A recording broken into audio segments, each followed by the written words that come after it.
দুনিয়াতে উলঙ্গ আইছি এই সাদা কাপড়টার জন্য, এই সাদা কাপড়টার জন্য আইছি দুনিয়াতে। পুরুষ মানুষ ঢাকার দরকার নাই, সাদা কাফন দেখলে অন্তরের মধ্যে কি আসে, হয়, আর সেটা মনে রাখবেন, পুরুষের ঢাকার দরকার নেই, মহিলাদেরকে এভাবে উপর দিয়ে ঢেকে দিতে হয়। মরণের হারে জীবিত থাকতে দরকার নাই, কি কন? আমার মেয়ে, আমার স্ত্রী, আমার বোন, আমার মা বেপরদায় চলে, আমরা হইলাম দায়ুস। ওই পুরুষ দায়ুস যে তার স্ত্রী সন্তানকে পর্দা করায় না।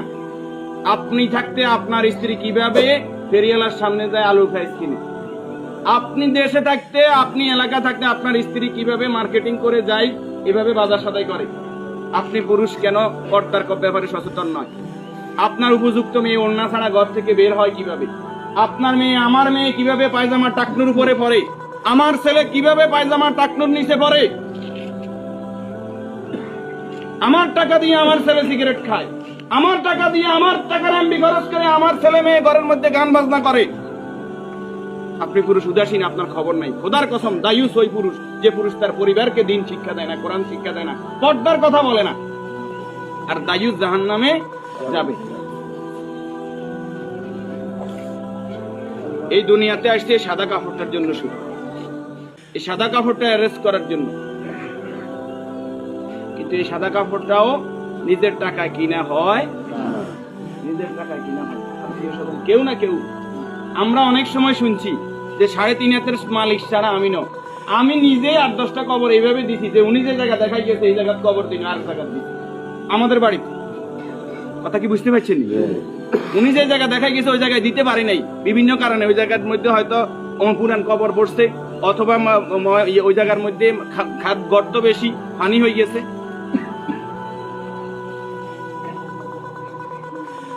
তাহলে আমার শেষ জায়গাটাও আমার নির্দেশনা মতো হয় না, পরিবারে যারা আছে তাদের নির্দেশনা মতো হয়।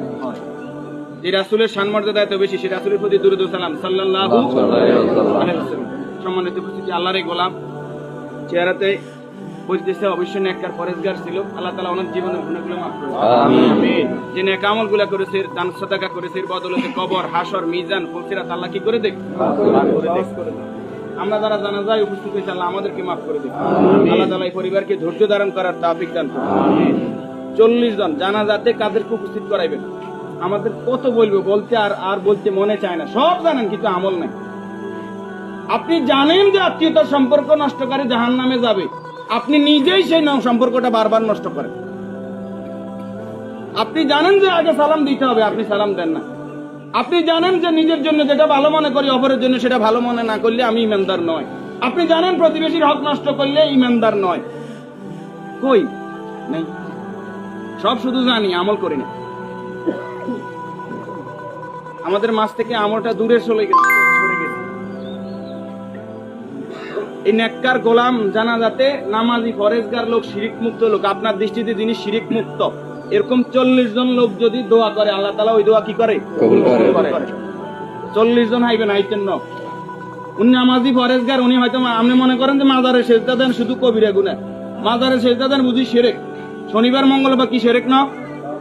শনিবার মঙ্গলবার হিসাব করা শিরক ননি? শিরক, এটাও শিরক। এই যে জাদু টোনা করা, এটা কি শিরক ননি? গণকের কাছে যাওয়া, বান্দর গনাইতে যায়, মানুষ গনাইতে যায়, চুরি করছে কে, আনা চাইতে যায়, এগুলো সবগুলো কি বড় শিরক। যেটা জনগণ সকল ক্ষমতার উৎস, ঠিক ননি? জনগণ সকল ক্ষমতার উৎস, সকল ক্ষমতার মালিক কে? তো যেই দল, যেই সংগঠন, যেই রাজনীতি আমাকে বলে জনগণ সকল ক্ষমতার উৎস, এই রাজনীতি করা কি শিরক না? এই জিনিসটা কেন বুঝিনি আমরা?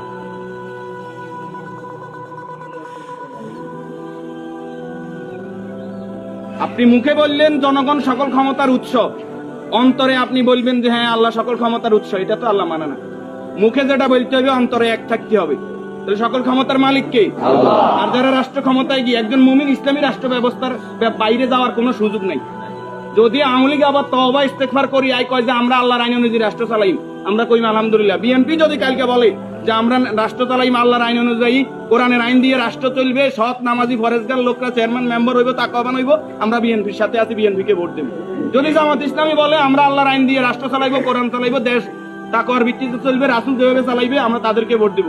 যদি চরমরাই বলে তাদেরকে ভোট দিব। আমাদের ব্যক্তিগত কারো কোনো আরস নাই। আমরা এই জমিন আল্লাহর, এই জমিনে আইন চলবে কার? আল্লাহ। এবার যেই আসুক এই তকমা নিয়ে আমরা তাদের সাথে আছি। রাজি আছেন? আল্লাহ তাআলা আমাদেরকে কবুল করুন। আমিন। এই মুহূর্তে